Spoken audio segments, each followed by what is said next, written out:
Okay, welcome everybody to our Hazardous Asteroids webinar presented by the National Earth Science Teachers Association and Vera C. Reuben Observatory. I'd like to begin with a few introductions. First of all, I'm Artis Harold. I am the education specialist for Reuben Observatory, a former classroom teacher, and a board member of the National Earth Science Teachers Association. My co-presenter is Dr. Ed Prather. Ed works at the University of Arizona, and if he wants to introduce himself a little bit more, I'll give you a chance here, Ed. Anything you want to say? Yeah, sure. As Artis said, my name is Ed Prather. I'm a faculty member in the Department of Astronomy and Stewart Observatory at U of A. My background's in science education research and predominantly physics and astronomy and space science topics. And I've been working with Artis and the Reuben Observatory for quite a few years on developing their formal education program. Thank you, Ed. We also have online two NESTA facilitators, Elaine Bowles-Graham and Enrique Reyes. Either of you like to say anything? I'd just like to welcome everybody to the webinar. It's good to see a lot of people. Some of you I've saw before when I was working with Artis. So thank you for being here today. Same thing. Hi to everyone. I'm from Austin, Texas. Elaine is too. We're actually in the same. We work in the same district together, and we're glad to have you guys on. Ready to have some fun and investigation. Thank you. So if you haven't done so yet, please introduce yourself in chat. We found it to be very helpful, so you get to know each other if anybody's making comments or questions later on. And I wanted to let you know that our sessions are being recorded, and we will post a recording after the presentation as well. And so to get started here, what I'd like to do is talk to you a little bit about Reuben Observatory. And Reuben Observatory is not yet operational. It's getting built right now in Chile, and it has an 8-meter class telescope inside of that dome, and will begin operations probably very late in 2023. So Reuben is well known, I guess, among people who are in astronomy circles for a few things. One is it is a telescope that will create very large images of the sky. You can see the scale of one camera image here with relation to the moon, or you might recognize in the background of the star field the constellation Orion here. So that gives you kind of an idea. About 10 square degrees of the sky will be imaging at the same time. In addition to that, the Reuben Observatory will have the world's largest camera attached to that telescope. The camera will image from ultraviolet to infrared wavelengths in 6 different filters, and it will capture at great sensitivity, as you see here, 3.2 gigapixel camera. So we're going to have very, very high resolution on the images. You might say, well, okay, what is Reuben the greatest at? We're not the biggest telescope. We don't see the deepest into space. But something that is unusual about our telescope is it's a survey telescope, which means astronomers don't sign up for time on it. But instead, we will image the entire visible sky from our location in Chile every 3 to 4 nights. And we will do that for 10 years. What that will do is give us the longest continuing record of a piece of sky. And it will allow us to see a lot of events, transient events that might not have been noticed, because most telescopes are just looking at one little place of the sky on a given time or a night. But we will be generating so much data that after the first few weeks, we will have accumulated more data than all the telescopes around the world to date. So it will become staggering quickly as far as how much data we have to look at. You might wonder, well, why do we need a survey telescope? In addition to being able to spot transient events, things that are different or moving, we'll be able to maybe see some things on a large scale that we might not have noticed on a smaller scale in terms of looking at the sky.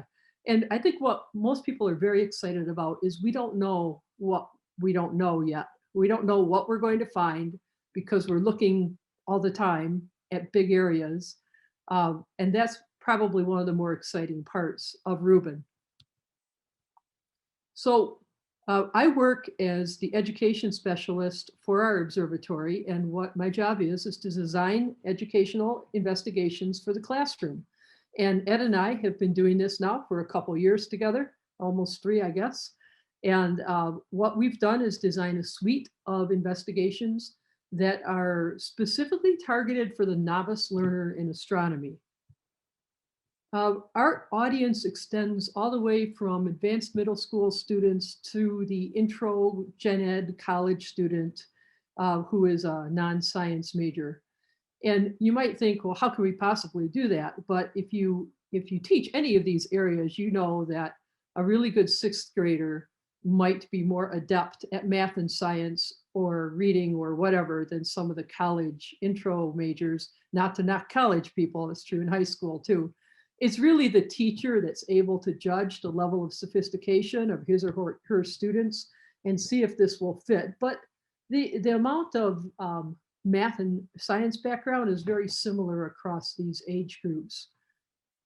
We're designing everything for the Chilean audience as well as the United States audience, because this is our observatory is headquartered here in Tucson, but our telescope is in Chile. So all of our activities, including our website, will be in English and in Spanish eventually. Something Ed and I decided to do early on was that we wanted to make sure our investigations would work for most astronomy students and teachers instead of the few. There are some really good websites and programs out there aimed at the high-level students. But we wanted something where you as a teacher could drop into your classroom quickly and easily with a minimum of effort and a minimum of time. So to that end, we started thinking about 3 things. We want to make it teacher friendly. And I think one of our strong assets is that everything you're going to see has been designed by teachers with a lot of classroom experience. We want to make it quick and easy to use, both for you and your students. We want to cover the common astronomy topics that we would typically cover in an intro astronomy course, whether that's part of an earth science unit or an astronomy class. And we want to make it engaging and accessible. So all of our activities are going to be online, and all you will need to do to access them will be to go to a website. The tools that you need to investigate and analyze the data are all embedded within the activities, within the investigations. So there's nothing to export or download. There's no additional tools you'll need like Excel spreadsheets or graphing programs. So everything is in one place for you. And of course, it's totally free. Ed, would you like to add anything at this point?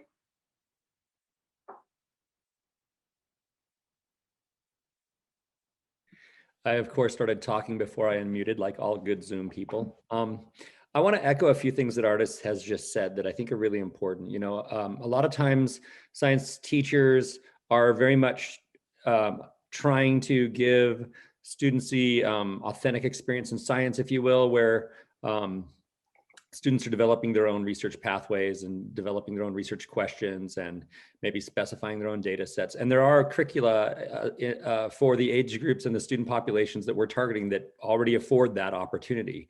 We are a part of a science mission that is really unique in that before the telescope was ever built, education was part of the budget. And I was part of the group that was around the design of the original education program for this mission. And one of the things that we advocated for really strongly was we wanted this data set that was going to come from this telescope to be widely used by educators around the world. And that meant we needed to target a population of students that was large and to give teachers resources that were ready for their classrooms that really met the developmental state of their students. And so for us, that meant, you know, being thoughtful about all the things Artis just said, that there's not a big tech hurdle to your being able to use this. You don't have to learn a bunch of new tech to do it. And that the investigations are designed with a very kind of directed model that really steps students with low science, science backgrounds or math phobic or science phobic identities to be able to succeed in doing these investigations. So we really were trying to design it from a easily brought into your classroom, minimal time requirements, all those things she's brought up. And so I just want to make that case as you go through the lesson today. And you might have some of those reactions that are like, well, I wish it was harder, went farther, put more agency in the hands of the students. These were all really tough choices we made along the way. So always open to hearing your comments about that, though, in the evaluations today. So feel free to kind of give us some insights. I wanted to share this screen with you to show some of the investigations that we have written, and they're arranged according to 6 general themes that might be covered in a typical astronomy class. Dynamic universe being things that change in the sky, and then the rest are probably self-explanatory. So the one investigation we're going to take a deep dive into today is our newest one. It's called Hazardous Asteroids. And at the end of our webinar today, we'll be talking about how you might be able to use this with your students right now, or some of our other investigations that you see here that are available. One other point I want to make is you might be wondering, how can we be designing investigations when we don't have data yet?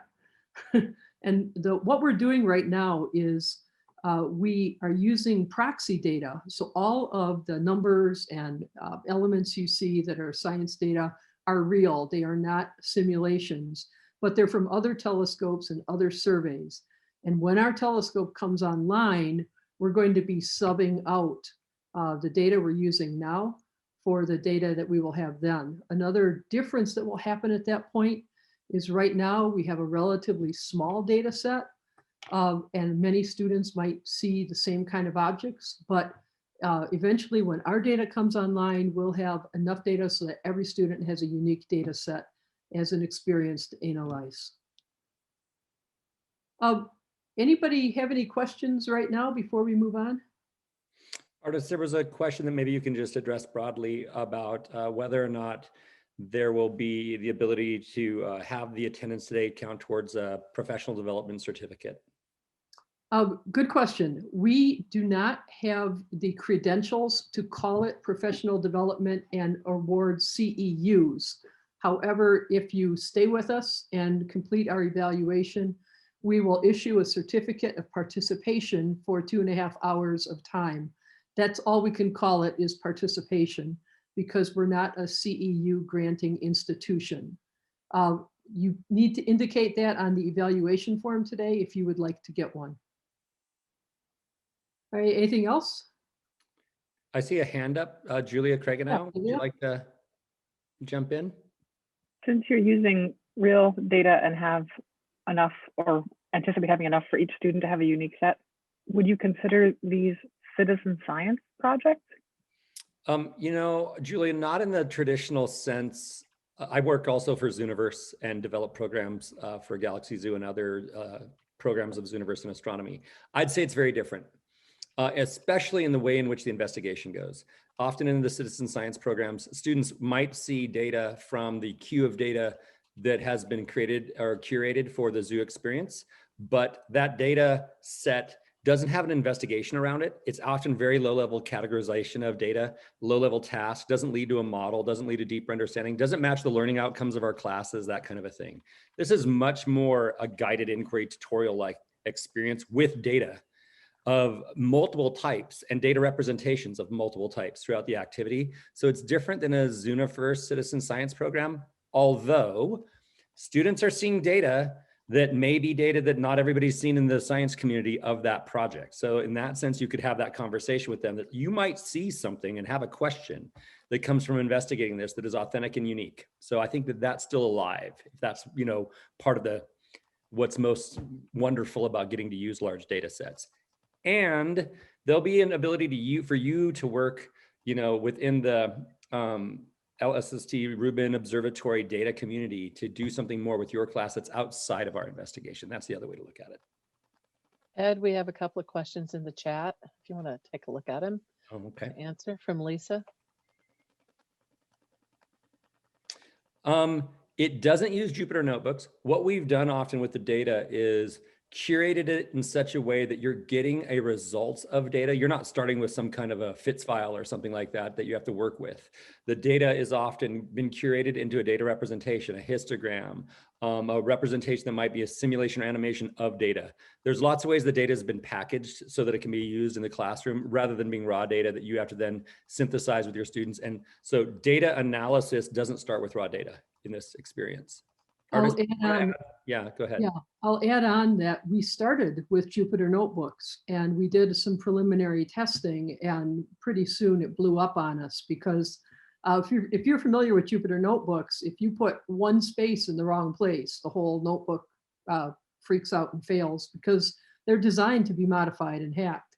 And imagine a teacher in a classroom of 35 students, and they're all using Jupyter notebooks and all making unintentional or intentional mistakes in them. We realized very quickly that it would work great for a teacher with a coding class, but not so much for the typical teacher. And not because of the teacher ability as much as it is, you know, the students and teachers would both have to have a lot of background and training in Jupyter notebooks. Now, that said, Jupyter is getting better at being able to lock down some of those features, but it's still much more, it's more of a coding aspect, and we want to focus more on the science. And I think another aspect of that is in the future, I can imagine relationships between the Reuben Observatory formal education data centers and Jupyter notebook packages that teachers develop in our community. I think that's something that might come about. I did see it. Phil, was that you that I saw the hand up? Yes, that's correct. Good to see you, Phil. First of all, great to see you guys as well. This is an amazing program. It's just wonderful that when this observatory comes online, it's not just going to be the research scientists who are excited, but educators all over the world are coming along for the ride, and I think it's fantastic. I have a Reuben Observatory question more for artists, and feel free to postpone this, but it might be relevant to the asteroid search. We're hearing a lot about the light pollution problems with satellite constellations. I'm just wondering if there are going to be any educational outreach activities designed about that, or are we going to wait and see how bad it is, or some way of educating the public as to the negative implications for astronomy that we have from these satellite constellations? They're going to be a real problem for the observatory with its wide field of view. Right. I will say that our technical staff and managers at very high levels have been working with SpaceX and some of the other companies to do some mitigation on trying to reduce the amount of interference. For instance, some of them are making their paneling a little bit less reflective to make it go away. We don't have an education activity in mind designed for this, but no doubt you're right. It's not going to go away. It's going to continue to be a problem as more and more satellites, constellations are launched.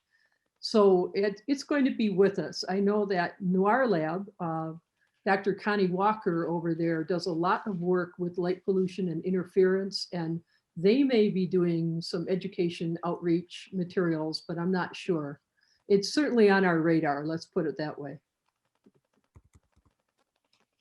Okay, I think it's probably time that we transition now into introducing our guest speaker for today.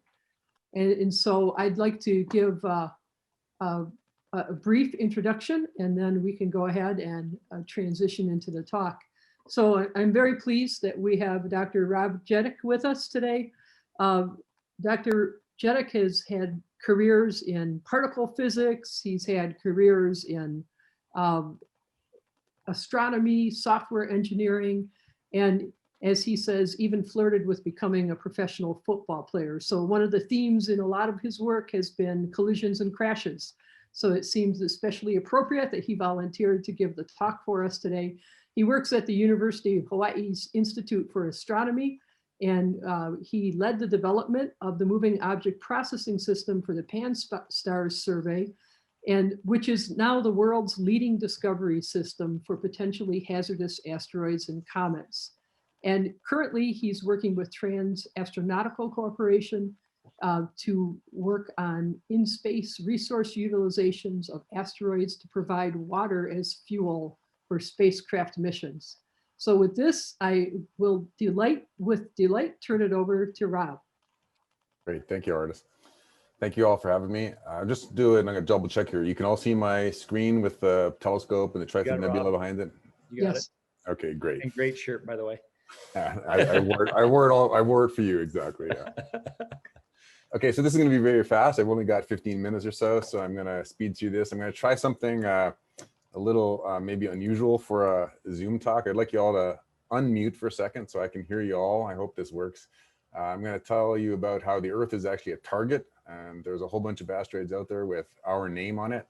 So if you're all unmuted, we're gonna try doing something like Artist said, I used to play football and I flirted with becoming a professional football player. So I like to get things started with a cheer, right? So I'd like you all, even though you're in your living rooms, to cheer in front of your screen as I do this, and you'll see how it goes. So give me an I. Hi. Give me an M. M. P. P. A. A. C. What do you get? Impact.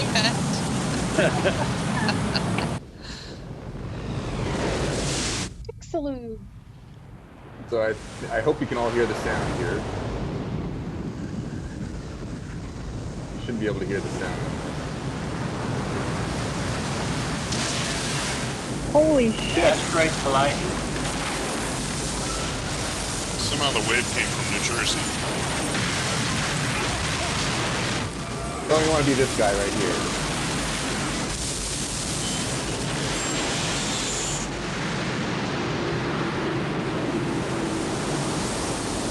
All right, so some of you may have recognized that scene as a scene from Deep Impact. And I know you're all teachers, and you're probably STEM teachers, I'm guessing. So you're probably telling your students that it's a great idea to consider a STEM career. But before you do that, you may want to consider the disparity in Steven Spielberg's income and my income as a consultant on that movie. Steven Spielberg made about $10 million on that movie. He sent me a check for $100 for being a consultant, where I spent about 5 hours talking to one of his writers and showing him how to use a telescope and how we find asteroids, and basically giving him a summary of this talk right here. Well, actually a long version because it's 5 hours. So there's actually 3 different kinds of small bodies in our solar system. And mostly we're gonna be talking about asteroids today, but I just wanted to review these things for you. Asteroids are basically big chunks of rock. Comets are basically big chunks of ice. And meteors, are commonly known as shooting stars, are small bits, small chunks off of either asteroids or comets that enter into the Earth's atmosphere. All right, so these are all small bodies. What you're seeing on the lower part there is a video of a real video of a real shooting star, of a big chunk of an asteroid that actually went through the Earth's atmosphere on a Friday night back many years ago. So there were many students, many people taking video of their sons playing football, and they basically got a lot of great video of it. And the chunk of it actually hit this car and damaged the car. The car was worth more after it was hit than it was before it was hit. So asteroids are big chunks of rock. Comets are big, basically snowballs, but really it's more accurate to think of an asteroid as sort of like an icy dirt ball and a comet as a dirty ice ball. There's really ice and water in both of them. It's just what proportion of each is water that really defines the difference, right? So they're all small bodies in our solar system, right? They're all things that are moving around in our solar system. The big bodies are, of course, the sun and the 9 planets or 8 planets. And then you've got all the small bodies that are going around the sun as well. So asteroids basically look like potatoes. Anytime you see a picture of an asteroid, it's going to look like a potato. Ida is no exception here. One of the things I like to do in my talks is I like to give people an idea of scale. I don't just like to show pictures of it, providing a scale. So that is Ida compared to Oahu. Now, I don't know if you've been to Hawaii, but Oahu is an island that's about 60 miles and across this widest point right here. I hope you can all see my mouse moving around. And so asteroids come in many sizes. Ida is sort of a good sized one, but is by far not the largest one. There are many larger ones than Ida out there. Fortunately for us, Ida is not going to hit the Earth. Ida is a very large asteroid. If this was to hit the Earth, it would literally destroy all life. Well, it certainly destroy humanity, and it would probably destroy most life on the planet. Probably something like 99 or more percent of the life on the planet would be destroyed if Ida was to hit. But nothing this big is going to hit us. What we're worried about is a different set of asteroids, much, much smaller asteroids. So the ones we're worried about are these things called near-Earth objects, or NEOs, right? The main belt of asteroids, there's about 1 million asteroids out here. So this is what we're seeing here is the Sun, Mercury, Venus, Earth, Mars, and then just beyond Mars is Jupiter, which we can't see on this animation. But between Mars and Jupiter's orbits, there's about 1 million asteroids larger than about a half a mile in diameter. 1 million larger than half a mile in diameter out there. Now those ones, most of them are like Ida, they're never ever going to hit the Earth. What we're worried about is these small asteroids that actually leave the main belt and they enter into the inner solar system. They enter into this, what we call this Neozone, right? So this is the Neozone. These are, any asteroid that approaches the sun to within what we call 1.3 astronomical units, or basically just outside the Earth's orbit, is an asteroid that we call a near-Earth object, or a NEO. So these ones are ones that someday, perhaps in the distant future, could hit the Earth. And those ones are the ones that we're actually going to be talking about today. Now, there's a subset of near-Earth objects called potentially hazardous objects, or PHOs. And PHOs are a more dangerous subset of the near-Earth objects, because most of the near-Earth objects never ever come close to the Earth. So they're not actually that dangerous, right? The PHOs are a much more dangerous subset of them. But PHOs are defined by what's called the minimum orbital impact distance, which is a really complicated term that we shorten down to, we abbreviate it to MOID. So the MOID between two orbits is the minimum distance between the orbits. So what I'm showing you here is a sort of a view of the solar system looking down at an angle. Asteroid Florence is a potentially hazardous object, okay? And it has a MOID, a minimum orbital impact distance with the Earth, of less than about 5 million miles, sorry, 5 million miles. And what that means is we've got the orbit of Florence going around here in white. Don't worry about these bars right here for now. The Earth's orbit here is shown in blue. And we see here, I've shown the Earth at this location here, which is just about the closest point at which the orbit of Florence comes to the orbit of the Earth, right? So what I'm saying is when it has a MOID, a minimum orbital impact distance of about 20 million miles, that is the, actually this one's more like, sorry, I'm getting my millions screwed up here. This is more like 4.5 million miles. So there's about a 4.5 million mile distance between the Earth's orbit and Florence's orbit at their closest approach, right? Now notice that most of the time Florence is much further away. And notice also that Florence never ever actually crosses Earth's orbit, right? So it can't possibly impact Earth. But it has such a small MOID of 4.5 million miles that over the course of time, say in the next 100 or thousands of years, its orbit can evolve and it'll actually eventually cross the Earth's orbit. And when it crosses the Earth's orbit, then it can be very dangerous. The other thing to notice is that just because it has a small MOID of 4.5 million miles right here, doesn't mean that Florence is anywhere near the Earth when the Earth is there, right? To get an impact, you need to have the Earth and the asteroid at the same location at the same time, right? So Florence, when the Earth is over here, Florence is way over here. So there's zero danger of the Earth being hit by Florence, both because the orbits don't cross and because they just don't come close enough. But really, when it comes right down to it, there's only one type of asteroid that really matters, and that's what we call virtual impactors. Okay, so even a potentially hazardous object is not actually an impactor. It has the potential to become an impactor at some time in the future, and probably distant future relative to the lifetimes of most human beings. The only asteroids that are actually dangerous are asteroids that we call virtual impactors. That requires a little bit of explanation. When we think about, the Earth, we know the Earth is a beautiful blue ball, mostly covered in water. And we think about an orbit as being sort of a line, so represented by this blue line right here. And we think of the asteroid as being at a specific location on that line. And then you can say, okay, well, this asteroid here is never going to hit the Earth because the Earth is far away from the orbit, right? It's just not going to hit.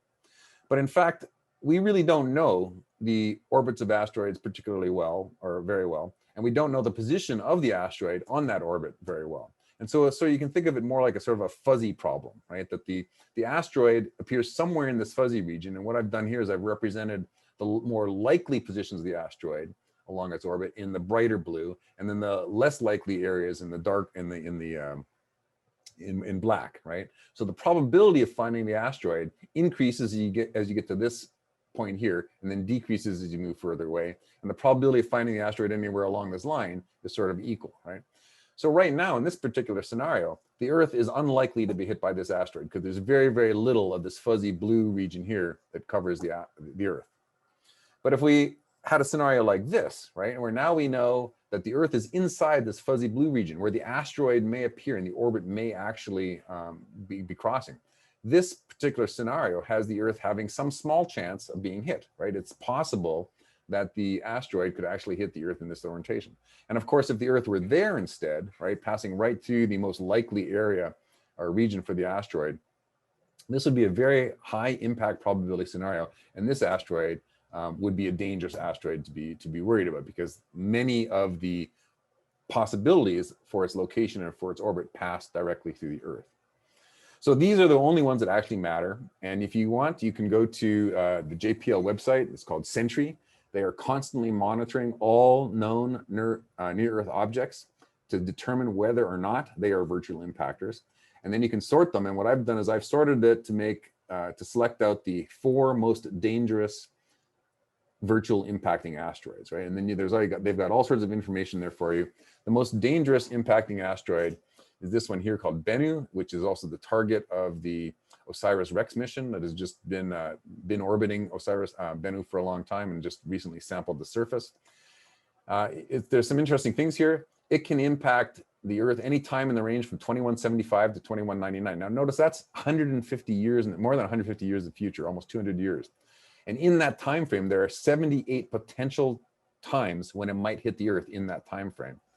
And the cumulative probability of that asteroid hitting in any one of those, or in all of those 78 potential impacts, is about 1 in 250. I think if you do the math, it turns out to be a 1 in 250 or something like that. So this is the most dangerous asteroid we know about, and it only has a chance of hitting in something like 200 years. The next most dangerous one is this asteroid 1950 DA, which has only one chance of hitting the Earth, and that's almost 800 years, 900 years in the future, right? So we can predict these things that far into the future. And that asteroid has about a 1 in 1,000, 1 in 10,000 chance of hitting the Earth in 2880, right? So these are the actual dangerous asteroids. So let's talk about what actually is the impact risk. Well, if you're a Catholic, you may be really worried about it because the Pope has been hit not just once, but twice by an asteroid, by a meteor. Of course, this is not for real. This is all just fake news.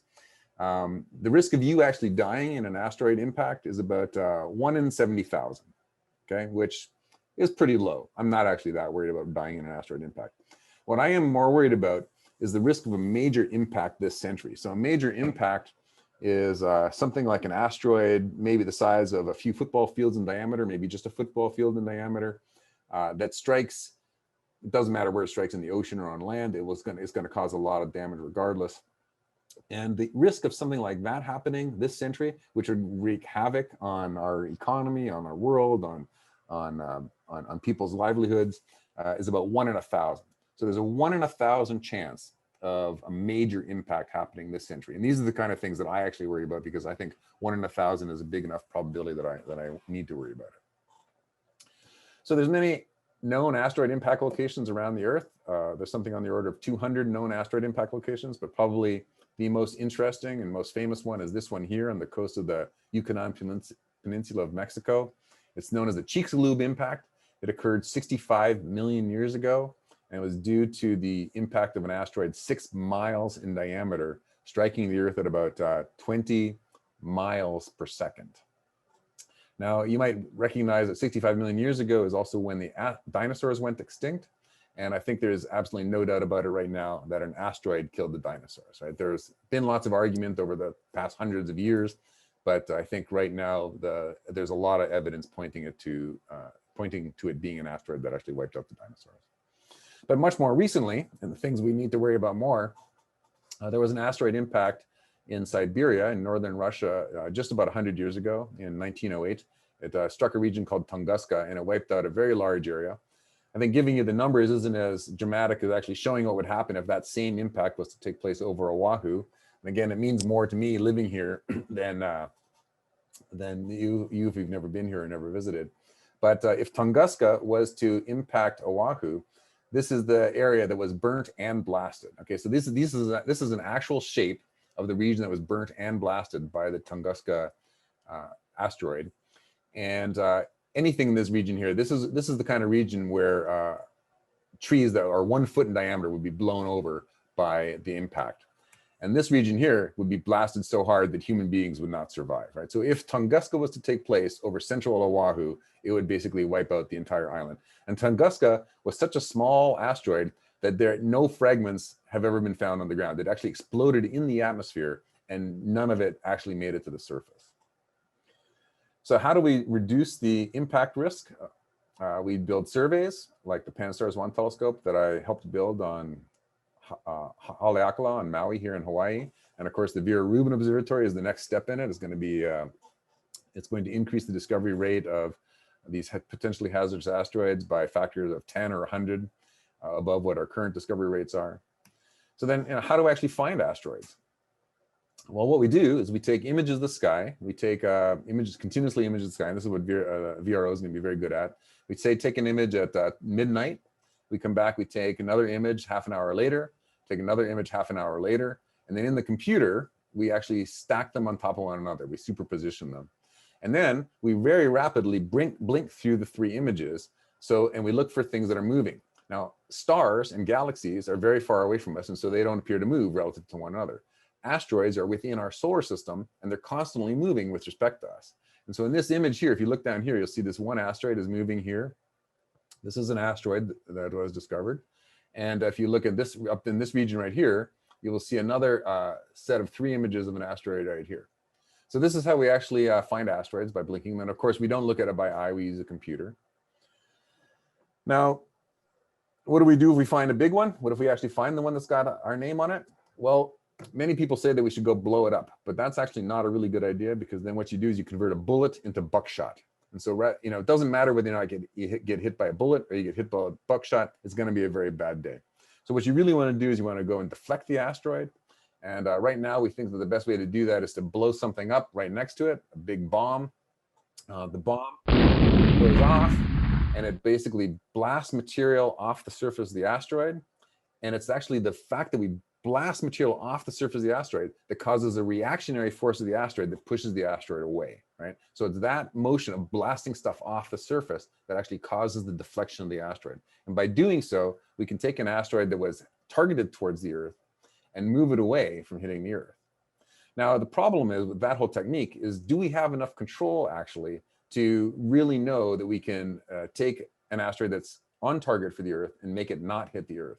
Because it would be really, really bad if an asteroid was headed towards Washington, D.C., we went and deflected it, and we happened to deflect it so it was aimed at Moscow, right? So what we have to be very careful when we do these things to make sure that we actually have enough control to move that target entirely off the surface of the Earth. So many people ask me, how much will it cost? Because it sounds really expensive. Well, I'd like to put a little bit of perspective on it.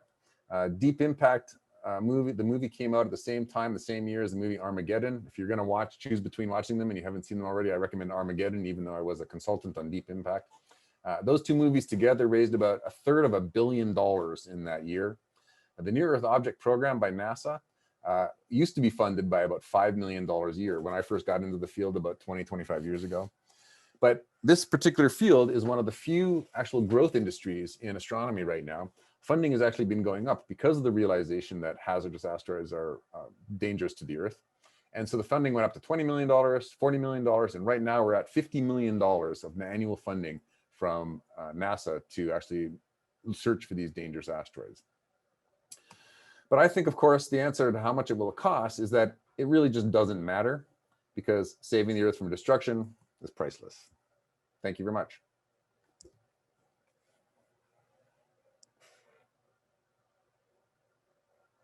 I can't hear anybody right now. I'm clapping. Oh, okay. I see hands clapping. Okay. Wonderful presentation. That was Yes, thank you. fantastic. I love the Earth at the end here. It's beautiful. Thank you. We have time for questions if anyone would like to ask any. I don't see any hands up yet, Rob, so I'm going to take a shot. I love the fact that you brought up the turning the bullet into buckshot. I think that is something that people miss always. And then I like the, but there is a solution path that you offer. And it's a great Newton's third law kind of problem, if you will, for those that are trying to find a place for it in a curriculum besides just asteroids, right? But I don't know, and I'm putting you on the spot here and I really apologize. can you give some kind of back of the envelope amount of, I don't know, explosion and or force that I can use in my head about that? I can't give you an exact number, like the number of megatons. And of course, it depends entirely on how big the asteroid is you're trying to deflect. The bigger the asteroid, the bigger the bomb you're going to need to use. The less time that you have, the less warning time you impact have. angle Right. and time. Can you do it in terms of a linebacker and Tom Brady?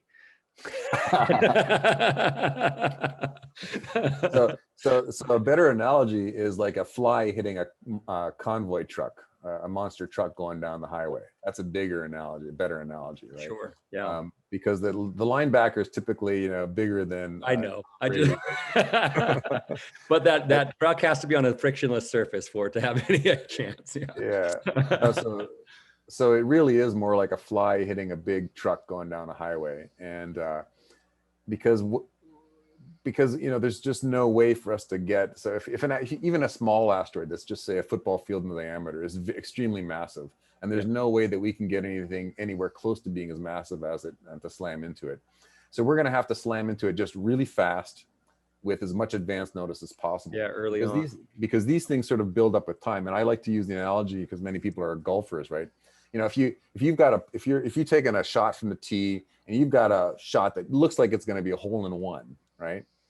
And then all of a sudden there's a little puff of wind that's going to knock it off course. If that puff of wind happens just as it leaves the tee, then your ball's going to land really, really far from the hole.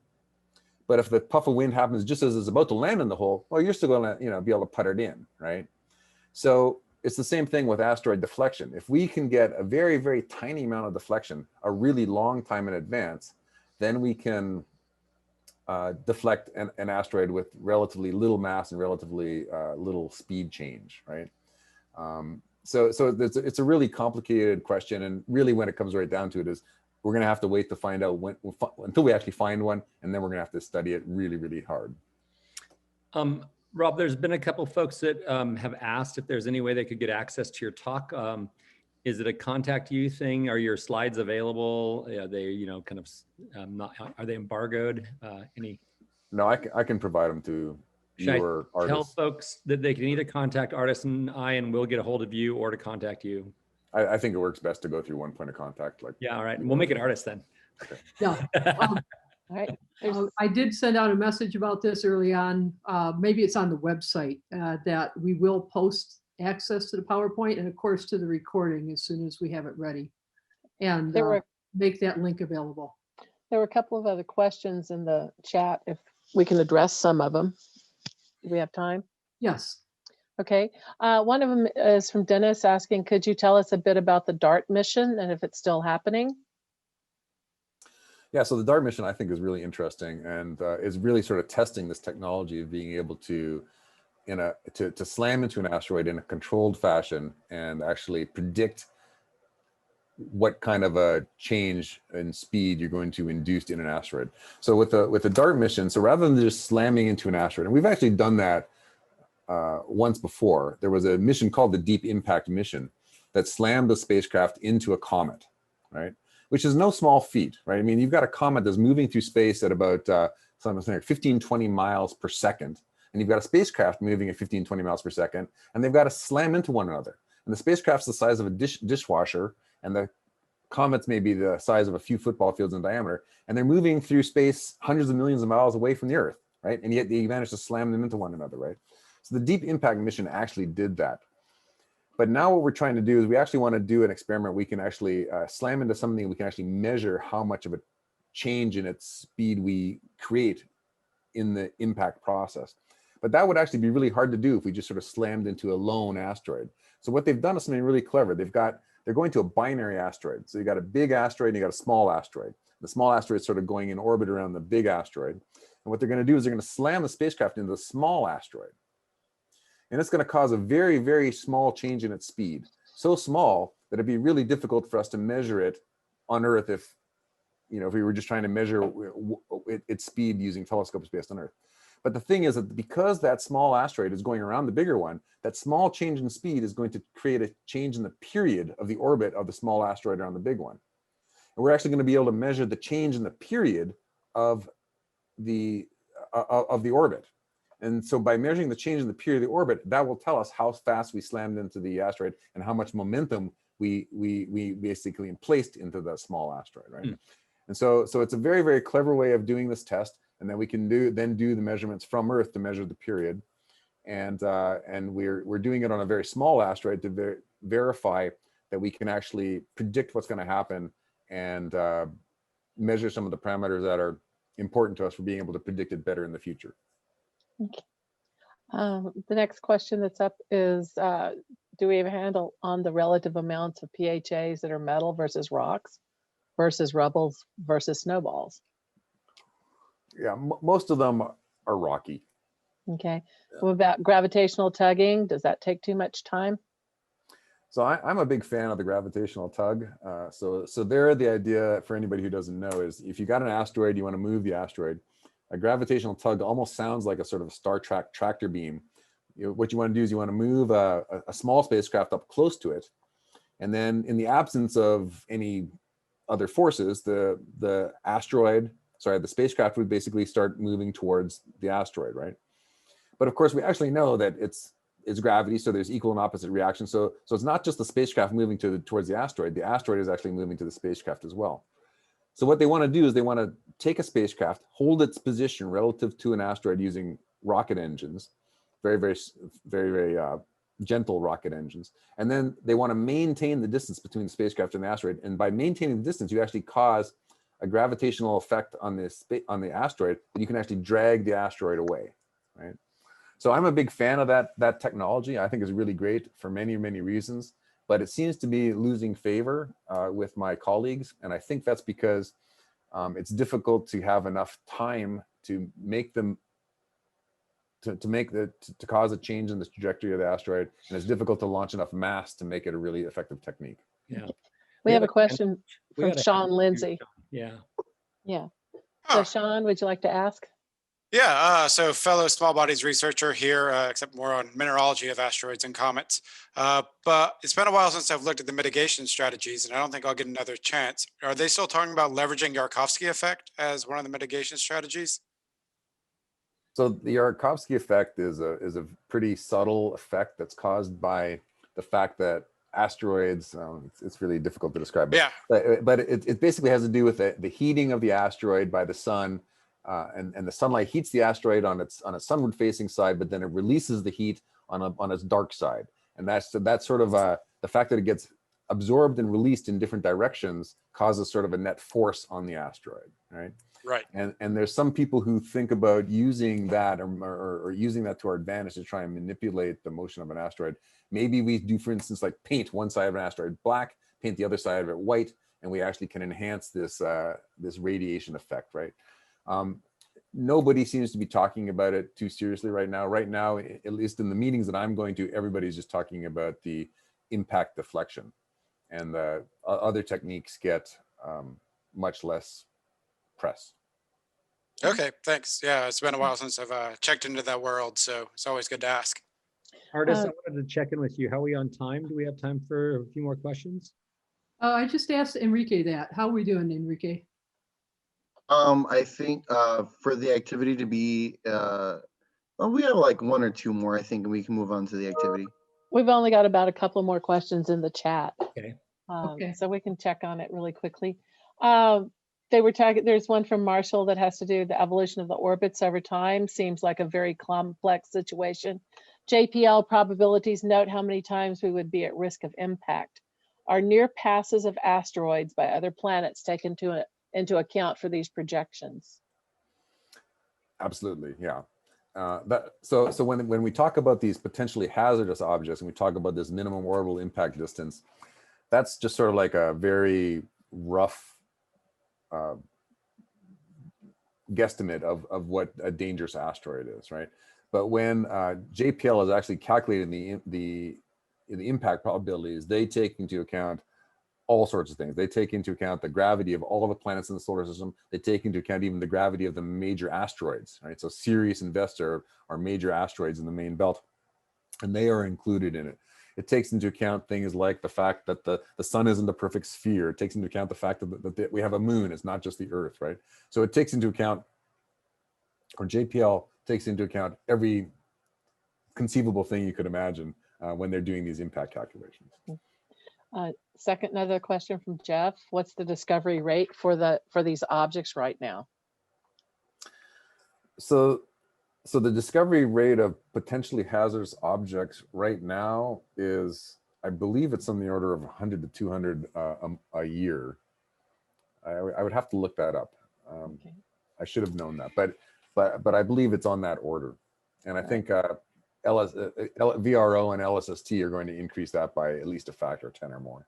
All right. Luke Finley is asking, is laser ablation a realistic mitigation strategy given enough time? Yeah, so some people, so laser ablation is actually a lot like the deflection technique that I talked about, where you blow up a bomb next to it, you blow material off of it, and that causes the reaction of the asteroid. And the laser ablation is a sort of similar idea. The idea is you bring up a spacecraft that has a laser on it, you shine a laser at the surface, and the laser heats up the surface, and stuff from the surface blows off. And the fact that stuff is blowing off pushes the asteroid backwards, right? So it's exactly the same idea as the bomb explosion. But I think that, again, few people are talking about that. And I think it's because, it's really hard to get a powerful enough laser to implement that strategy. I mean, if you could have a really powerful laser, it could work really well. But then again, we have to sort of work with what we have, not what we dream about. Yeah. Rob, I'm not going to sleep well tonight because a 1 in 70,000 chance that I'm going to die from one of these impacts. Well, I see other people doing the math of total number of people on the Earth. Is that over a lifetime? So in the long version of this talk, I go through that calculation, right? And I actually show it. And the thing is that, yeah, I mean, none of us know anybody who's ever died from an asteroid impact. And you're right, if there's 8 billion people on the planet and the chance is 1 in 70,000, you'd expect to know a lot of people that died of asteroids. Right. So the problem is that a big asteroid only hits once every million years. But when it hits, it kills 1 billion people. Yeah, it's a cleaning process. And we do have one final question is, if you can teach a class, we have 2 educators who'd like to split $100 bill with you. So. I'd be happy to do that. Just so write me an email. Careful, we have a lot of us on a lot here. of educators here. You might get busy. Well, everybody, can we give him another thank you so much, Rob? Thank you for having me. That was wonderful. Thank you. Appreciate it. Have a good day. Take care. Thank you, Rob. Thank you so much. Okay, well, we're going to move on now to the next part of our program. And what we're going to do for just a small amount of time is talk to you about getting you ready to go into breakout rooms and to work through the investigation Hazardous Asteroids. So before we do that, what I'd like to do is share my screen. And when I do this, one of us will put the link to the teacher guide into the Zoom chat so that you can all have this. You don't have to open it necessarily right now. But one of the things we find helpful before going into the investigation is to know just a little bit about the learning outcomes of the investigation and what is a prereq. Something that I have not mentioned yet, but I think it's worth mentioning is that when we talk about the investigations we've designed, these are not units, these are single lessons. So they're designed to be dropped into your class where you think appropriate. So some people might be doing this in a solar system unit, other people might be doing it in a geologic hazards unit, other people might be doing it in some sort of physics unit. So because we're not trying to teach everything to everyone in every possible situation they're in, what we've done is in the teacher guide, we've identified what we feel like are the learning outcomes for the investigation and also the prerequisites. So this investigation in particular draws on the basic concepts of understanding kinetic energy, Newton's laws of motion, gravitation. And we also expect that, just as Rob introduced to us at the very beginning of his talk, the students know the difference between an asteroid and a comet, and that somewhere they've been introduced to the magnitude scale and how that works. So our teacher guide is pretty long. We're not going to go through this now, but what I will suggest to you is that if you have additional time in your breakout room when you're done and you've finished the investigation, and you've also finished looking at talking about whatever it is that you decide was an important discussion topic, that what you do at that point is maybe go into the teacher guide and look at it, or as another suggestion, and I have another suggestion for you, take a look at the standards if you are a pre-college teacher. So we have designed all of these to be done with the NGSS standards. And so we've followed the, can you see the NGSS standards on Yeah, my we're screen? seeing it, artist. Yep. Okay, so we followed the typical NGSS format of the tricolor three-dimensional learning. We've keyed them to the standards. And we also have a summative assessment with a scoring guide and rubric. We're not going to throw all that at you today, but I just wanted to let you know that if you are in a state that is using NGSS or anything very similar, we've got you all set for this. And something I do want to make a point about is we didn't match our investigation to NGSS. We designed it for NGSS. So we've been thinking about that three-dimensional learning component all along. And I want to make the comment Artis just made again, which is when your group is done doing the investigation and you've talked about the topic of the investigation, what you learned from doing it, then maybe you'll go and look at some of these. I know some of you are like, wait, there's good stuff right there. I want to go look at it. Don't sidetrack the doing the investigation part to go look at the NGSS part. I know some of you are like, I want to see that. Right. And the next thing I'm going to share with you is a screen that you may want to take a picture of or a screenshot of if you have opportunity, but you don't have to, because we certainly will provide the link for you also. But I'm going to share with you the links that we're going to be using today in our presentation. So that top link, investigation, is what you're going to click on in a few minutes to take you to the online app. For each of our investigations, we have a pretest. It's a very short multiple choice question test that you can give before and after to see learning gains. And so I wanted to point out to you that the pretest could be something your group does together. If you want to, after the investigation, I encourage you to get through the investigation first. And then if you want to, you could take time to look at any of these things I've pointed out: teacher guide, standards, pretest, and we have more too, but we didn't want to overwhelm you today. So we're just showing you a couple samples of the support materials we've prepared for you. So what we're going to be doing in a few minutes is put you into breakout rooms of 5. We're going to ask every. I think Artis, oh, she's back. Yeah, go ahead. No, you froze for just a second, Artis. Go ahead. Okay. I'm going to go through a little bit about the what we're going to do, the plan for getting into breakout rooms. You're going to be put into groups of 5. And this will just be a random assignment. So I'd like to go through a few things as you're opening up the app so that you're aware of some of the parameters you'll have to work with as you go through here. So first of all, these investigations have not been designed for phones. So when you get into a breakout room, find somebody who has a laptop, preferably, or a desktop, and ask that one person to share the screen and work together as a group, because otherwise it's going to be really difficult to do things. The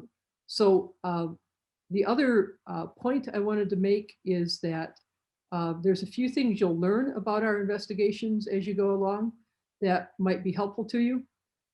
One is, as you open up, and maybe this is what I should do. Screen share your investigation screen. Yeah, that's what I'm going to do. Okay. Let me open it up.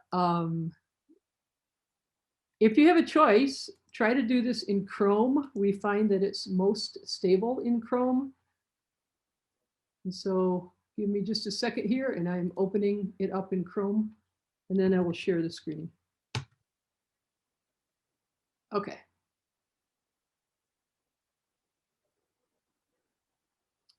And I don't see that screen. Huh.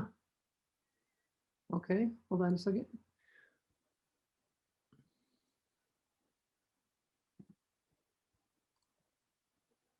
I think I had share selected before I opened the investigation, so it wasn't an option. Okay, here we go. So right up here in the upper left column or corner, you'll see table of contents. That's what we call our hamburger menu. So this is every page broken out. So if you want to skip back and forth, you can do that. There's also a progress bar. To start the hazardous investigation, you'll notice the very first picture is missing. That's because you're working with beta versions. Some of our non-critical images are missing at this point because we are in the process of testing these with classes of students and educators. So if after this presentation you're interested, I'll give you information about how to contact me and we'll set up a test if you'd like to use this in your class this semester. So there are navigation arrows on the bottom that will take you to the next page. And what we'd like you to do is, as you work through this investigation together, talk to each other and elect somebody as a spokesperson to come back and report out to talk about what it is that you would like to react to. And it could be anything. It could be anything that your group talked about or even questions you may have. So we're going to give you about an hour to do this investigation, and we will give you a warning before bringing you back. Ed, anything I miss? I just want to make a couple of those statements again. One, when you get into your group, elect somebody with a laptop that can share their screen to do that so that your group can work efficiently on the same task at the same time. Do collaborate, do come to consensus. In the page, you can't forward to the next screen until you've answered all the questions. So make sure you answer all the questions before you try to forward to the next screen. Don't need to waste a lot of time writing out long, lengthy answers. This is sort of a test for you guys to kind of walk through the whole investigation.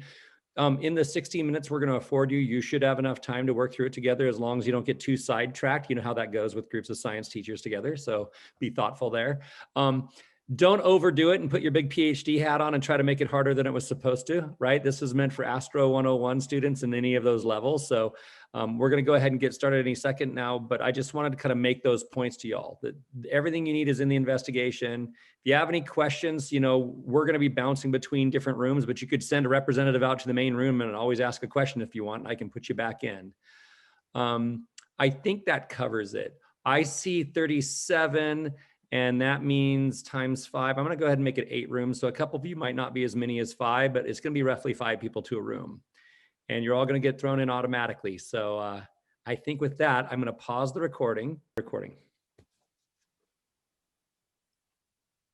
Welcome back, everybody. In the design of the workshop, we have a little bit of time here to sort of get, as Artis said, any of you that were kind of deemed the speaker for your group, or anybody actually, to provide any comments or suggestions or anything you want to kind of share from your group experience on going through the Hazardous Asteroids investigation. So you can raise your hand.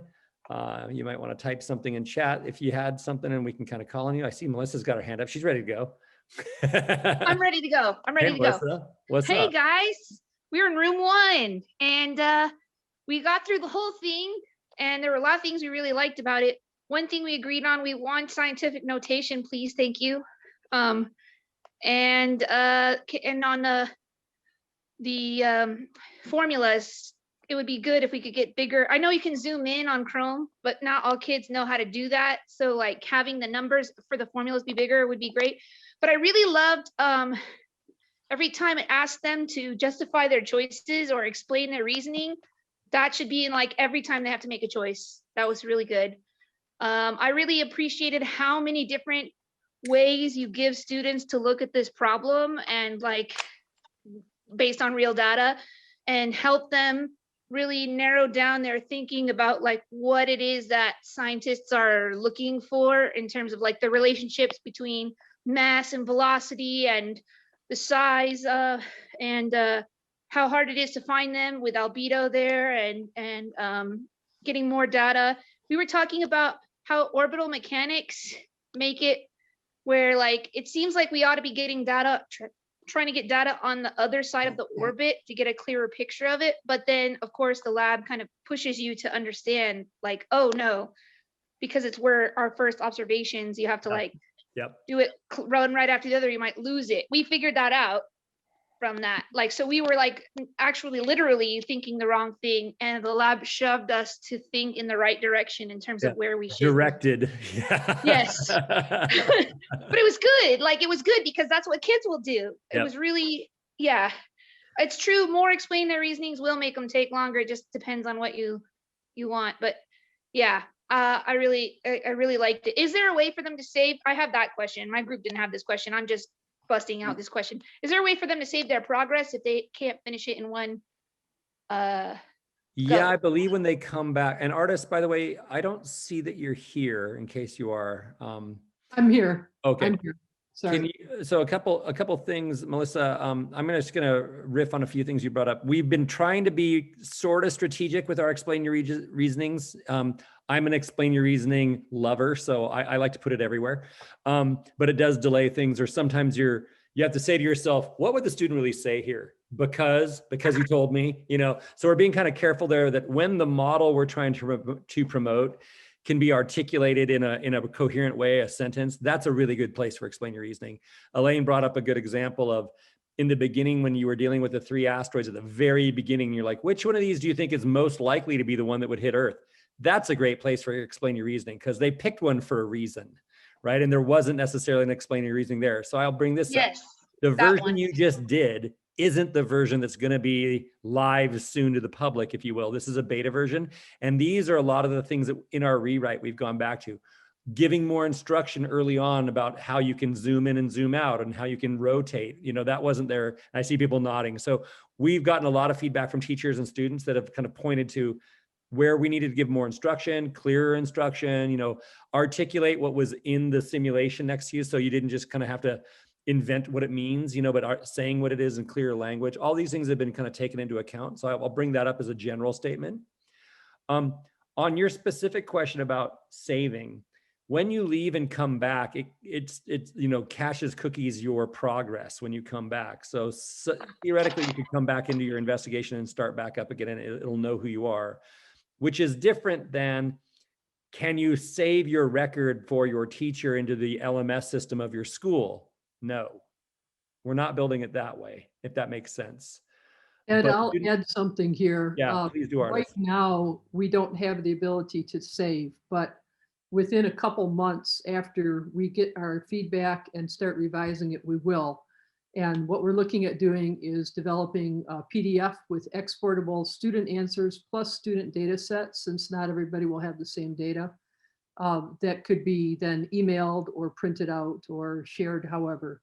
We have no plans to connect to learning management systems simply because we're a very small staff with a relatively small budget, and there are too many learning management systems out there. But having said that, the one caveat I'm going to add to what Ed just said is if you are in an in-school situation and you have multiple classes using this, if you come back, let's say the next day, and somebody else has used that computer to do the same investigation as you did, it's not going to remember you. It's going to remember the last user. And it will also be dependent on that same machine, okay? We will fix those problems in the future, but as Ed said, this very first rough draft version, we're trying to get the broad strokes, the really obvious input, and then we'll deal with the polish later. I've been wanting to say 8675309, just because there's a user here whose phone number is there, and that's not what the number is, but I've been wanting to say that. And I see some of you laughing that are old like me. Anyway, 879679648. I know, why is that? It's not even my phone number. I don't get it. Like, where did that come from? That's who you are, man. Yeah, that's weird. Well, my name is Anki. I teach in upstate New York. It would have been so funny you know. if you were Jenny. You know, you can rename yourself. I'm good. Annika, I'm good. You. Yeah. What's up? But I really honestly have no clue where that number came from. But I just wanted to quickly share out. We looked at I know Art, as you said, like we'll work out the whole saving thing. I think that's a pretty big thing though, Yeah. because this is a pretty long assignment for, like, I teach 8th grade. We had some high school teachers, like we can't quite picture how they would get through this in one sitting. So until that's fixed, I don't know that I can rightfully use it. Now, the other work, like the other lessons that you guys have they already been polished? Like, are those suffering from the same glitches and issues, or would they be savable or PDFable or whatever?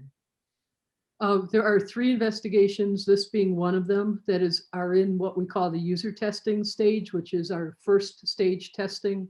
There are 3 other investigations that are going to be coming out in April and May that will be in our second phase, which will be pilot testing, but those won't be widely available. Our third version coming out will have all the features you want. Okay. And I'll talk more about that later. So. And if you think about us as a mission moving towards a telescope that will eventually have first light, and we're trying to coincide with that, we're trying to be ahead of the curve in our beta, versions to get to the point where when we're using our data, we're in that state that you're imagining. But I want to make your comment again. You are 100% right that the issue of if my students and my class can't pause because we ran out of time and come back to it, then I can adopt loud and clear. Loud and clear. Thank you. And Julia, you made the comment also, if I can't save a PDF of their results, how am I going to have some student record to grade or do whatever my grade? Loud and clear. Got you. Yeah. Okay. And that was one thing we were wondering, like, we didn't make it till the end of the investigation. We were wondering if at the end, like, if there is an auto grade, or like, does it do anything, or is it just they're done and now it gets converted to a PDF? Like eventually it will get converted to a PDF, or is there feedback for the students that's built into the final product? We do not intend to create an auto grader or a grader, period. Okay. That's just too beyond the scope of our tools and tech that we can afford to do that. And I'm sorry, because it's been requested and I get it. I teach 300 students, so this is going to be somebody's pain in the ass. And I get that, right? And unfortunately, as Artis said, we're a small team on a budget that allowed us to get to these kinds of levels, but not beyond this, probably. No, it's pretty awesome. I'll say something about what you were asking, though. What some teachers have been doing right now in using these investigations is they've just created like a Google sheet that students fill out, and then they have that imported into whatever their system is. And there was something else I was going to reply to, and I wanted to say that one of the aspects of not giving continuous feedback is if students know that they're going to be told if the answer is wrong, they just start gaming things and stop thinking. And so there are points in our investigations where we do give a little bit of feedback. I think someone brought up a really good example in this one, where if you pick the wrong place to observe the asteroid next, we kind of gently steered you back to rethinking it. So we have some subtle things like that, but it's not our intention to provide yes or no answers on everything. Okay, one thing we bumped into was at the end, it kind of has to go through a recap of like, okay, so now you kind of do this. I think we just walked through it too quick. We didn't write down all of the definitions, like what H stood for, or what P was the abbreviation for, and so they were used again, but we were kind of looking at each other like, did somebody write that down or pay attention to what this abbreviation is? Which I'm going to guess most of the students would too at that point. And I don't know if there's, if I should just tell them like, okay, make sure this is your cheat sheet that you can use, or something like that. I'm sure that's all pretty manageable, but. I do love that it does the calculation for them. Yes. Although the first one kind of caught us off guard. We're like, who has a calculator? Because you thought you were going to have to do it. Yeah. I think the language in our instruction update, I think it says something like, you will enter numbers and it will calculate for you the blah, blah, blah, blah, blah. Yeah. Law, your group had. Kids do not read directions. Kids don't read directions. Just neither do adults. Yeah, neither do adults. That is accurate. That is so accurate. It's an American trait. Law saw something, it's also in the comments by Agnes. This not to scaleness and like how big the Earth looked and the Bennu, and that even when they're not actually hitting, they look like they're overlapping because Bennu disappears behind Earth and all of those things. These are things that are in our notes for the tech team to do a better job of modeling, because it does lead to misleading results. So I just wanted to kind of let folks know that we're working on that also. Okay, Matt, did you have a question or a comment? Watson? I love the line of reasoning. My casual comment was that the term speed and velocity seem to be used interchangeably. If you're going to go after kinetic energy, my 2 cents would be just make it all speed. Yeah. There's nothing directional in there. I hear you. The problem becomes then is mv squared in the equation for some folks, and they don't want to hear speed. They want to hear velocity because it's the v in the equation. It's both things. It's scalar in the equation, but it's the label of a v. I'm with you. And we're a little sloppy. And I agree with you there. Yeah. That makes sense when you consider your audience. Yep. Yeah. Sean, hands up.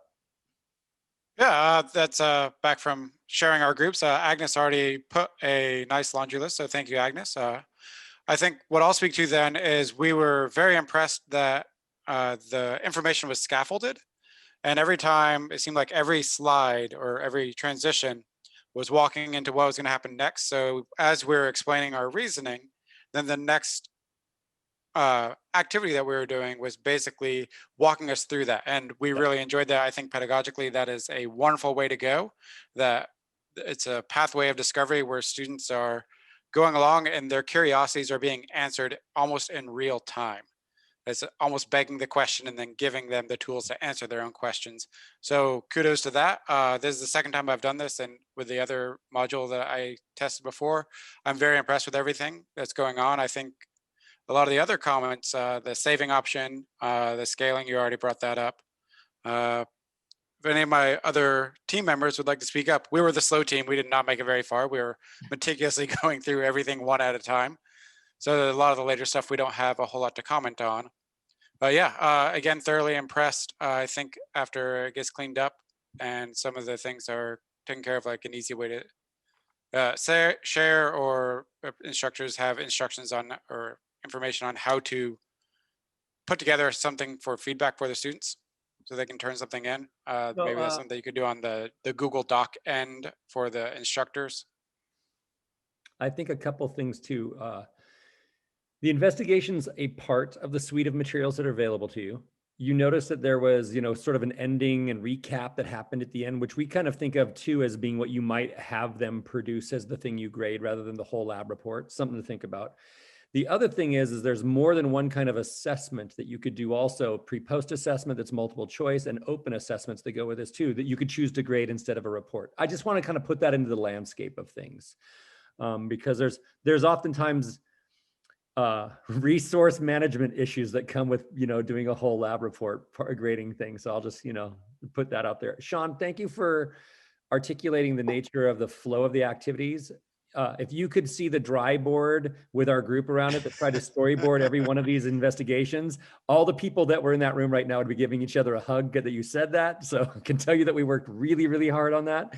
It's been a labor of love to get there. So it's just nice to hear that it's noticed. Thank you. Yes, please share that with them. They deserve, and you deserve, they all deserve congratulations. Yeah, it was a lot of work to get there. So great. Give them a virtual high five. Yeah, right on, right on. Paul, I saw your hand pop up. I see Law's hand is up. I don't know which is first, so I'll just say, let her rip, guys. Yeah, no, our group really enjoyed following through with everything. A couple of things that we kind of noticed and we got hung up on, and I don't know if it was just our group, but like there was options where we'd start clicking on things and the cursor changed. So we were like, can we click on this to deselect some of the paths and everything? And it didn't allow us to do anything. So it was just, we got hung up on that. I don't know if it was just us. I forget what section that was in. But also it took us, I think, a couple pages to realize we could finally zoom in on the orbits. Yeah, and everything, and change perspective, both those things. Yeah. Yeah. So we were wondering is, do you have a suggested first lesson on just getting used to the interface? One of the things that is a part, this is going to be tricky to answer. So I'm going to say this in a couple ways. One, we rewrote it so that it says you can do those things before you get to a screen where you thought, shit, if I just had known that, you know what I mean? Like, so know that we try to anticipate where we made those mistakes early on. Okay. The other thing is, we built a document that's a formative assessment document that says, pause here at like question 5, and here's something you might want to ask all your students to make sure they're all getting the right ideas out of this. So we made a formative assessment documents with questions where you'd check in. So if you were in a synchronous class, even if it's online, one of the things you might do is post to all the Zooms. Try zooming in and out first before you answer question 2, right? Like that's sort of at the teacher level something, because one of the things that I'd love to create is an archive of all of the widgets and animations and tools that are in the investigations. So you as a teacher could put it in your PowerPoint slide and say, in the investigation you're going to do, you're going to see this tool. I just wanted to show you beforehand. That doesn't exist yet. But that doesn't prevent you, the teacher, from opening up the investigation before your students go there and showing it to them, which is the other way to kind of foreshadow it. At this point, those are the only ways I know to do it. Yeah, well, so that's good to know. And then the other thing, how I think I would approach this was almost like a collective group discussion. Let them like think, pair, share for a while on each segment, and then share out. So that way, and it's way more interactive in that regard. And we wrote the formative assessment questions like think, pair, share questions. Yeah. Oh, and yeah. my thought was that in chat, they could be answering them in real time with you while you're posing them. That was sort of. I love that. Yeah. That's awesome. I think that was, and we loved how the data was added to the charts. Yeah, we loved the interaction with the calculators, and I just re-harping on that. That was great. As someone that's teaching freshmen how to enter things into a calculator, it's a nightmare. Oh yeah. This would be a godsend. The group around the table argued a lot about it, and I held strong to, look, man, if I have to watch 300 students on the calculator, I'm going to cry, and our adoption rate will plummet. And so, yeah. Yeah. It's great to see, like, here it is. Now you get some practice also entering into the calculator if I wanted that. That's phenomenal. Law? Yeah, a couple things. All of my students have iPads is the device. And if they jump into this app, which they do work very well on the iPad. I did the summer one with the iPad and was able to do just about everything. And I've done many of them with it. So there's a lot of the stuff still works, but the messages and the getting into groups, like they bounce out of Zoom to go do that. So a lot of the jumping into that doesn't work very well with the iPad piece. Right. And that's different devices there. So that's just to address that. Next was just a simple thing that I haven't heard. Everybody said great things, so I don't have anything to add to those. Was multiple choice. There was a couple of multiple choice questions. If it's a yes or no question, just make it yes or like a multiple choice yes or no. More multiple choice will speed up the moving through it, and then allow them to type where we want them to explain. Then they type there. But if it's just like, which asteroid do you think it was? Like, that should be a multiple choice question. It should be A1, 2, or 3, or ABC or whatever. I've found myself typing asteroid A, asteroid, a lot more typing than was probably needed. It didn't add value. I got where you're coming from. Yeah, I mean, multiple choice, whatever, as much as possible. And that also allows a very standard answer for your sheet printout. You could also almost key that, and then you'd have right answers for you're in that printout with the multiple choice stuff. So multiple choice as much as possible, unless you want them to type out an answer to something. And then my final question, which kind of gets off the recommendation, but how is Vera Rubin data going to improve this? It's already phenomenal for my students who've never been introduced to astronomy or anything. Like, what's there is great, and I'm wondering what is Vera Rubin's data going to bring to this? Good question. I'll say something about this. We are going to have big data sets, big, huge. Drinking out of a fire hose is the typical phrase we use internally. And so what that means is that you'll have enough data for every student to have a unique experience. And I think that's one that's going to be fantastic.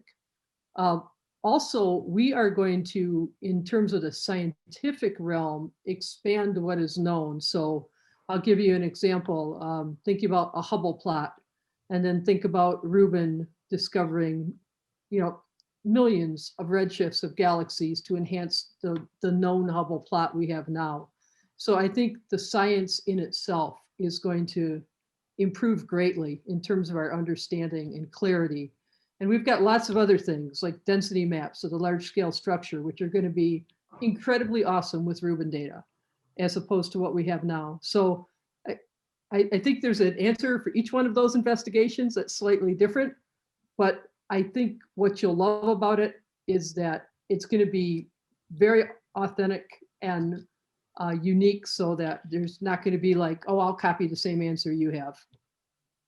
Which is one of the reasons we can't auto grade. If we're using real data and we're allowing students to make some decisions about analysis and interpretation, there isn't one right answer for the whole class. Maybe autograde was the wrong thing, but so even with the Reuben data, you're still going to have to pick the data to craft each individual experience. Yep. Yeah, we're gonna definitely have to make curated sets, if you will, instead of one representation with a particular set. We might have 15 sets that have been curated, and your class is getting random versions of those curated sets. But in other cases, the data set that Reuben produces is so much more rich than what exists in the current landscape that it makes for a better experience. There's multiple ways in which the bigger data set plays out. But Law, I think one of the things that I had your same exact emotional response as we built all of these and we made precursor data sets. I'm like, why do we need Reuben? I would say it over and over, like, what's the big improvement? You know, and artists would go, wait, Ed, here. And so in every case, she's right. In almost every investigation, there becomes something unique that it opens up the conversation space, the investigation, or the pedagogical treatment of the topic in a unique way. So I'm not able to step through each activity and point to it, but it's worth kind of noting that it will make changes that are unique. Well, I'll be here then whenever Reuben comes. Just don't lose me. I was going to say, AJ had his hand up before. Did you still have a question, AJ? Yes, I just wanted to let you know that I'm a special ed teacher and I dared to come to this meeting, and I was in the breakout room and I learned a lot from my colleagues. So I want to thank you, everybody. I teach 9, 10th, 11th, 12th kids. They are cerebral palsy, intellectually challenged, and they work like 4th and 5th grade level. And I see in this country that millions and millions of dollars are invested on a science project like NASA, but we do not have a universal website where those special needs kids can go and learn ABC of solar system or astronomy. So when I teach them something, then it is very difficult. Somebody say, go to Khan Academy or go to MIT website or NASA. But those kids are intellectually challenged. They are wheelchair bound. And in a day, they can utter 4 or 5 words. They're visual.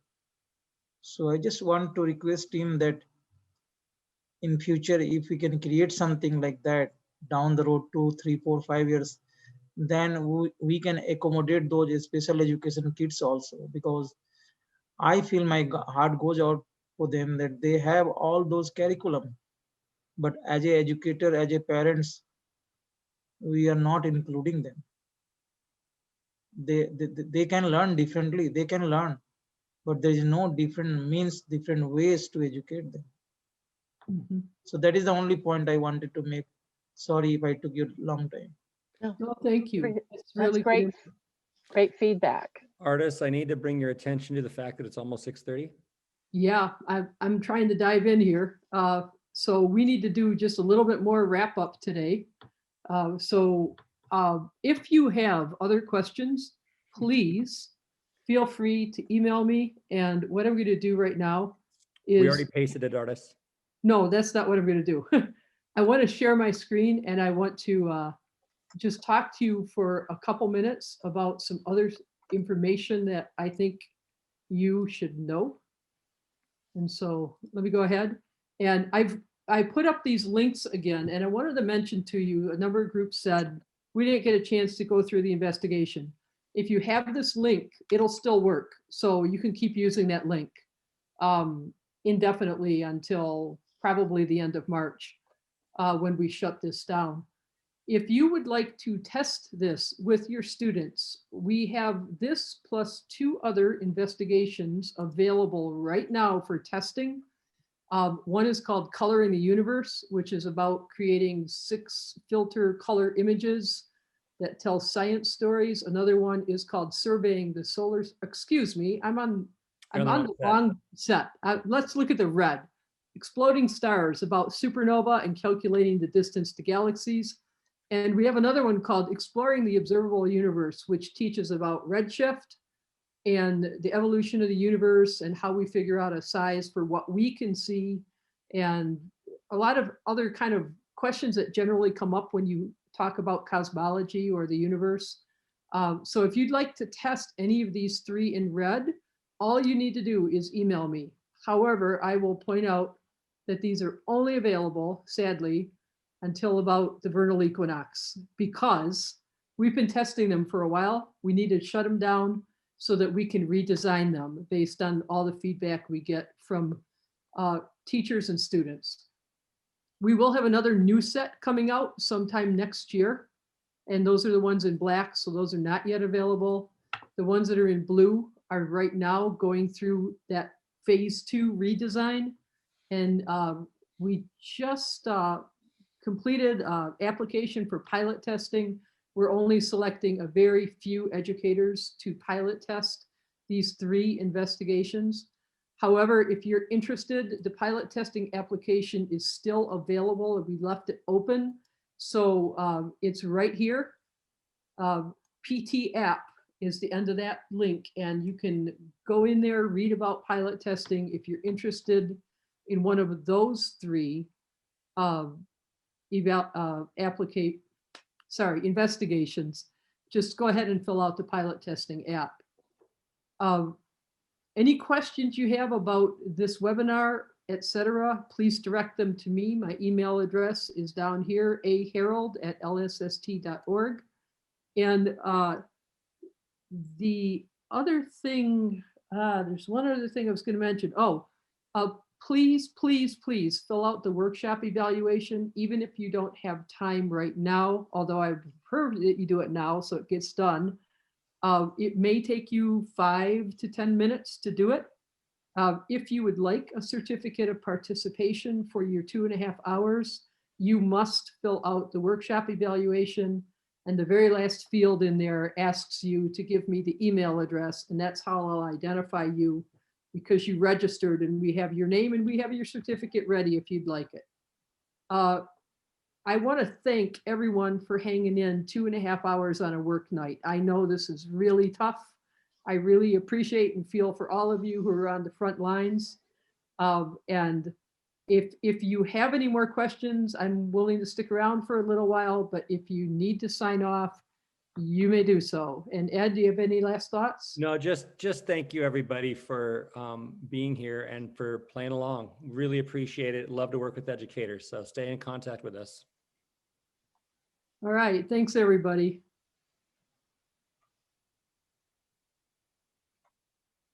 Thanks a lot.